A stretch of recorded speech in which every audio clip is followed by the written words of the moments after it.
د پرون اختلافات نن جناب داسې نزدېکت اختیار کړی. ګوره واورئ ښه، هلته چې کوم د نواز شریف حکومت راتلو او جناب شهباز شریف یې وټاکو چې دی به وزیر اعظم وي، هغې نه اوس هغوی په شا شو، یو وایي ته به حکومت کې، بل وایي ته به کې، یو وایي ته راشه، بل وایي ته راشه.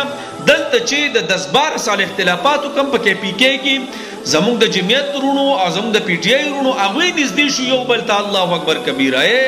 د ټولو نه مخکې یو خبره زه کوم، واورئ ښه واورئ جناب. نن زما اختلاف شته په سیاست کې، خو سبا زما دوستی، خو زما استاد عوام نه دي. زما په دفتر کې مخامخ کسان پاسېدل یو بل ته، یو بل قابو والو، خلک پکې وی نشتلی شو په دې اختلافاتو. نو جناب په دې چې زما ته اختلاف کړی دی که نه، نو جناب نن هغه کسان څه کېږي، دا مشران د سیاست دی، نن یو ټک سبابل، نن یو سبابل، دا د اسلام د وختونو دا خبرې اترې روانې دي. نو جنابو په دې خبرو اترو غټ اختلافات زما او ستا په منځ کې تېر شو. نن تاسو وګورئ مولانا فضلالرحمن صاحب او زموږ چې د کوم د پی ټی آی مشران دي، هغوی د یو بل سره کېناستل او داسې نرمې خبرې به چرته هم تاسو نه اورېدلې څنګه چې د سورزو کې تاسو واورېدل.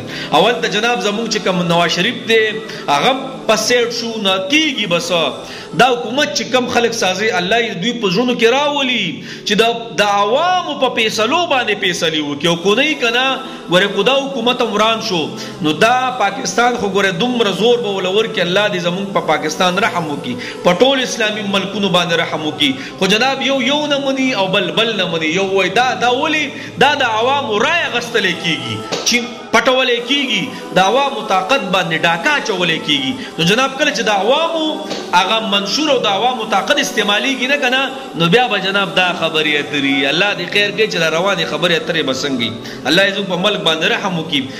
جناب هغه خلکو ته خواست دی چې د عوامو په رایو باندې فیصلې وکړي. او الله دې په کې پی کې په دې پوره پاکستان کې د ټولو سیاستدانانو اتفاق راولي، خاص کر زموږ د جمعیت او زموږ د پی ټی آی چې کم ورکران دي جناب د هغوی په منځ کې ډېر توړ پوړ راغلی دی. ګوره سیاسي چې څومره پارټۍ دي په هغه ټولو کې د دې دوو پارټو چې کوم اختلافات تېر شوي دي که نه، داسې په لاسانده یو هم نه تېر شوي. تاسو ټول اورېدلي دي چې دا بعضو بیخي د یو بل داسې ګریوانو ته او تمانچې او ټوپک او ډزې پکې شوي، کسان هم پکې ستړي شوي، تاسو ټولو ته پته ده. جناب نن دا وګورئ هغه خبرې اترې بیا بل شانتې شو، یو بل سره نزدېکت دی. نو جناب په سیاست باندې د یو بل سره لانجې کونجې جاخې مه کوئ. د نن دوست سبا اختلاف، د سبا اختلاف بل ورځ دوستی. نو بس الله دې رحم وکړي. والله یو دو کې حیران وي بس چې صبر کوو، اخر کم خوا لاړ شو. روزګارونه بیخي ولاړ دي، بهر ملکونه موږ سره معاهدې نه کوي. د ترکیه ویزټ پلانې ډنګرې ویزټونه بند شوي، ولې؟ وایي ستاسو حکومت نشته، د چا سره معاهده وکړو، چا سره خبرې اترې وکړو. بس الله دې مل شي بیا بله به خبره اتره سټارټېږي. نو بارکې به الله دې زموږ د علماو څومره چې پاټو واله دي الله یې دوی اتفاق وکړي. کو اتفاق یې نه کړی که نه، والله کو د چا حکومت هم ساشي ښه، یو به غورځوي بل به غورځوي، یو به غورځوي بل به غورځوي.